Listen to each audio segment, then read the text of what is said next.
قرآن کے بارے رب نے فرمایا انا نحن نزلنا الذکر وانا لہ لحافظون، بے شک ہم نے ہی اس قرآن کو، اس ذکر کو نازل کیا اور بے شک ہم ہی اس کی حفاظت کرنے والے ہیں۔ رب تعالیٰ نے قرآن مجید کو نازل کیا، لیلۃ القدر میں اس کا نزول ہوا۔ علماء فرماتے ہیں کہ نزول کیسے ہوا؟ رب تعالیٰ نے لوح محفوظ سے آسمان دنیا پر ایک ہی مرتبہ لیلۃ القدر کو، یہ جو رات گزر چکی ہے، رات جو گزر چکی، جو ہماری مسجد میں مرکزی محفل کا انعقاد ہوا، اس رات کو رب تعالیٰ نے یہ قرآن مجید لوح محفوظ سے آسمان دنیا تک اتارا، اور اس کے بعد جب اس کی ضرورت بڑھتی رہی، اللہ تعالیٰ ضرورت کے مطابق، موقع اور محل کے مطابق اپنے محبوب کی 23 سالہ حیات ظاہری کے اندر اس کو تھوڑا تھوڑا کر کے اپنے محبوب کے سینہ پاک کے اوپر نازل کرتا چلا گیا۔ اور آسمانی کتابیں بھی آئیں، زبور آئی، وہ ساری کی ساری ایک ہی مرتبہ حضرت داؤد علیہ السلام کو بلا کر دے دی گئی۔ تورات آئی، ایک ہی بار مکمل کتاب حضرت موسیٰ علیہ السلام کو تھما دی گئی، لے جاؤ جا کر پڑھ دیا کرو۔ انجیل آ گئی، ایک ہی بار رب تعالیٰ نے فرمایا جبریل لے لو، باری تعالیٰ پکڑ لی، فرمایا جا کر میرے نبی عیسیٰ علیہ السلام کے حوالے کر دو، انہیں کہو کہ اپنی امت کو بتا دے، اس کو پڑھ کر اس سے سبق حاصل کر لیا کرو۔ مگر قربان جائیں، جب باری آ گئی اللہ کے قرآن کی، جب باری آ گئی اس رب تعالیٰ کے خزانہ فرقان کی، جب باری آ گئی رب تعالیٰ کے اس سچے سچے کلام کی،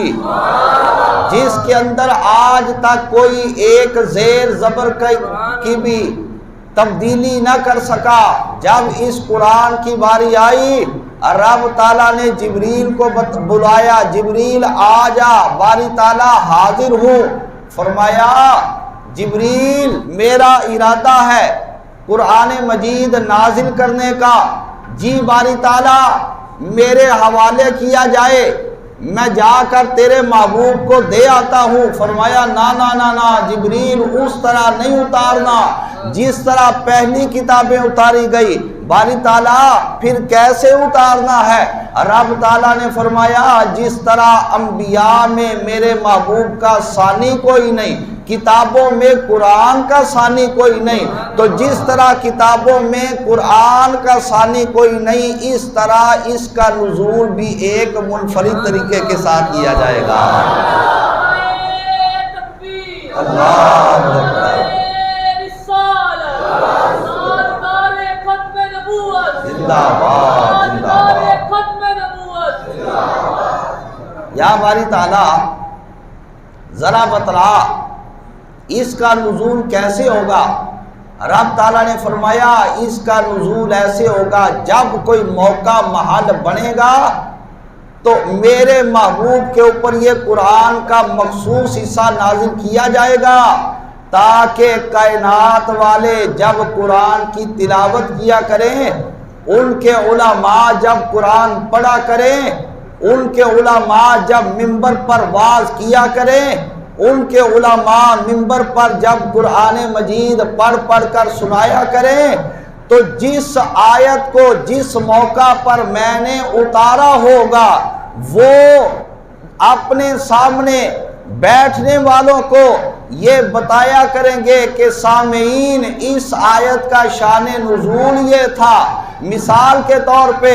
جب کفار نے آ کر مطالبہ کیا تھا کہ اے اللہ کے نبی ہم آپ پر ایمان لے آئیں گے، ہمیں اس سے ہچکچاہٹ کوئی نہیں، ہمیں اس سے انکار کوئی نہیں، ہم آپ پر ایمان لانے کو تیار ہیں، مگر بات یہ ہے یہ آپ کے صحابہ، یہ حضرت بلال، یہ حضرت سلمان، یہ حضرت صہیب، یہ فلاں صحابی، یہ فلاں صحابی، جن کو پہننے کے لیے پورا کپڑا بھی میسر نہیں آتا،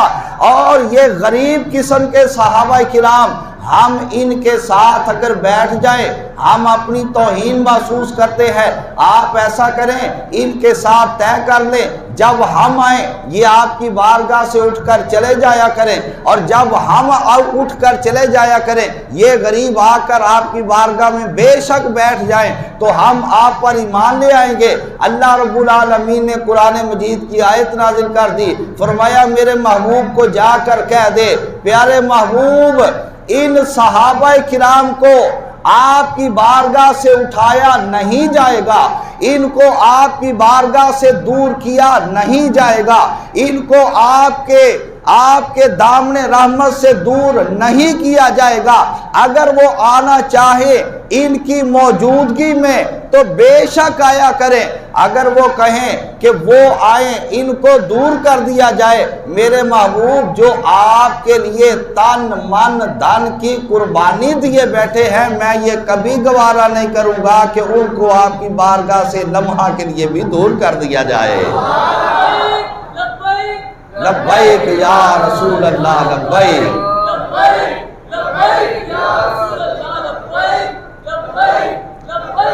تو جب قرآن پڑھا جائے گا ان کے علماء شان نزول بتایا کریں گے یہ آیت فلاں موقع پر نازل ہوئی، اس آیت کے پیچھے یہ واقعہ ہے، اس آیت کے پیچھے یہ واقعہ ہے، اس آیت کو رب تعالیٰ نے فلاں موقع پر نازل کیا۔ تو پیارے جبریل میں نازل کرنا تو چاہتا ہوں مگر اس کا نازل کرنے کا طریقہ بھی ایک جدا ہوگا، باری تعالیٰ کیسے نازل کیا جائے گا؟ فرمایا جب کبھی میرا محبوب جب کبھی غار حرا کی تنہائیوں میں ہوگا،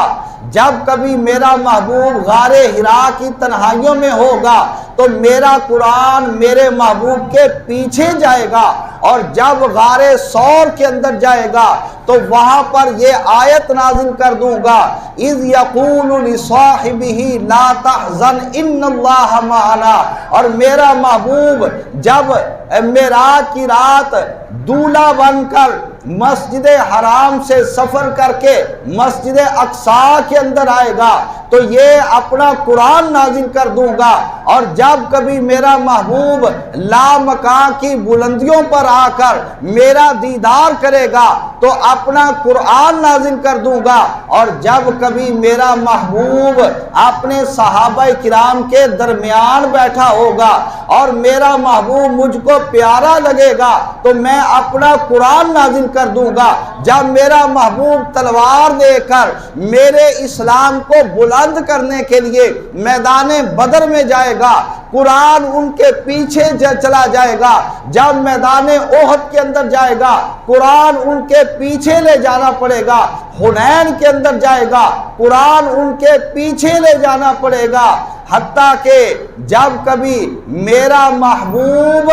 اپنے گھر کے اندر اپنی زوجہ مطہرہ جن کو ساری ازواج سے زیادہ محبت کیا کرتے تھے سیدہ عائشہ صدیقہ کے بستر پہ آرام ہوگا تو کبھی اس بستر عائشہ پر میرا قرآن نازل کر دیا جائے گا۔ جیسے قرآن مجید کتابوں میں مرتبہ کے اعتبار سے منفرد، اسی طرح کتابوں کے اندر یہ نزول کے اعتبار سے منفرد۔ دیکھو اٹھاؤ سورت جہاں سے شروع ہوتی ہے لکھا ہوتا ہے فلاں سورت مکی فلاں سورت مدنی، جب اللہ کے نبی مکہ کے اندر ہے رب کا قرآن مکہ میں آتا ہے، جب اللہ کے نبی سفر کر کے ہجرت فرما کے مدینہ پاک کے اندر چلے جاتے ہیں تو رب تعالیٰ کا قرآن مدینہ پاک کے اندر آنا شروع ہو جاتا ہے۔ جب قرآن نازل ہوتا حضور لکھواتے فرماتے صحابہ لکھو، آپ نے اپنے کاتبین وحی رکھے ہوئے تھے، کاتبین کا معنی لکھنے والے، وحی کو لکھنے کے لیے اپنے صحابہ کو معمور کر رکھا تھا، اپنے خادم بنا کے اپنے پاس رکھا ہوا تھا۔ جب رب تعالیٰ کا قرآن آتا حضور فرماتے اس آیت کو فلاں آیت کے بعد لکھو، فلاں آیت سے پہلے لکھو، اس سورت کو فلاں سورت سے پہلے لکھو، فلاں سورت کے بعد لکھو۔ کیوں؟ یہ کام تو وہ کر سکتا ہے کہ جس کو پتا ہو کہ یہ صورت واقعتاً فلاں صورت کے بعد آتی ہے، فلاں سے پہلے آتی ہے، یہ آیت فلاں کے بعد آتی ہے، فلاں سے پہلے آتی ہے، تو علماء نے فرمایا اللہ نے اپنے محبوب علیہ السلام کو وہ نگاہ نبوت عطا کر دی تھی، کھڑے فرش پر ہوتے تھے، نگاہ آپ کی لوح محفوظ کو دیکھا کرتی تھی۔ اللہ اکبر، یا رسول اللہ، زندہ باد زندہ باد۔ کھڑے زمین پر ہوتے، نگاہ آپ کی لوح محفوظ پر ہوتی، وہاں پر دیکھ لیتے کہ یہ جو صورت آئی ہے لوح محفوظ پر کس صورت سے پہلے ہے، کس کے بعد ہے، اس کے مطابق اپنے صحابہ کرام کو حکم دے کر اس کو لکھوا لیا کرتے تھے۔ تو قبلہ جو امام الانبیاء اس روئے زمین کے اوپر کھڑے ہو کر رب تعالیٰ کی عطا کردہ طاقت سے لوح محفوظ کو دیکھ سکتے ہیں، وہ امام الانبیاء گنبد خضراء کے سائے تلے جلوہ افروز ہو کر ہم کو کبریٰ مسجد کے اندر بیٹھا ہوا بھی آج مشاہدہ فرما سکتے ہیں۔ پھر ذرا زور سے کہیں آقا دو جہاں علیہ السلام کائنات کے ذرے ذرے کو جیسے جانتے ہیں ویسے آپ دیکھتے بھی ہیں۔ حضور غوث اعظم جیلانی آپ کے امتی ہو کر اعلان کرتے ہیں نظرت الی بلاد اللہ جمعا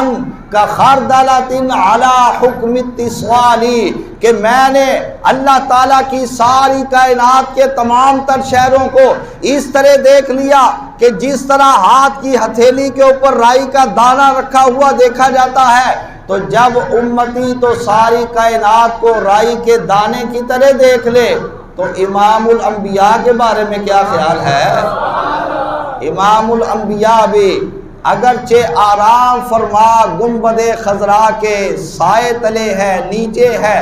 مگر وہاں پر آرام فرما ہونے کے ساتھ ساتھ اپنے ہر امتی کا مشاہدہ کر رہے ہیں، اپنے ہر امتی کے حالات کو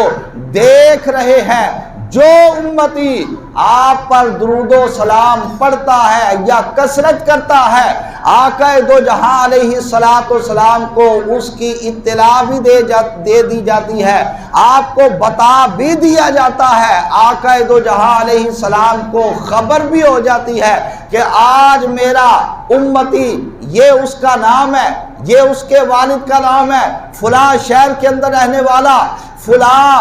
علاقے کے اندر رہنے والا، فلاں جگہ پر بیٹھ کر اس حال کے اندر وہ اپنے دل کے اندر میری محبت کو بسا کر میری ذات کے اوپر درود و سلام کے نذرانے پیش کر رہا ہے۔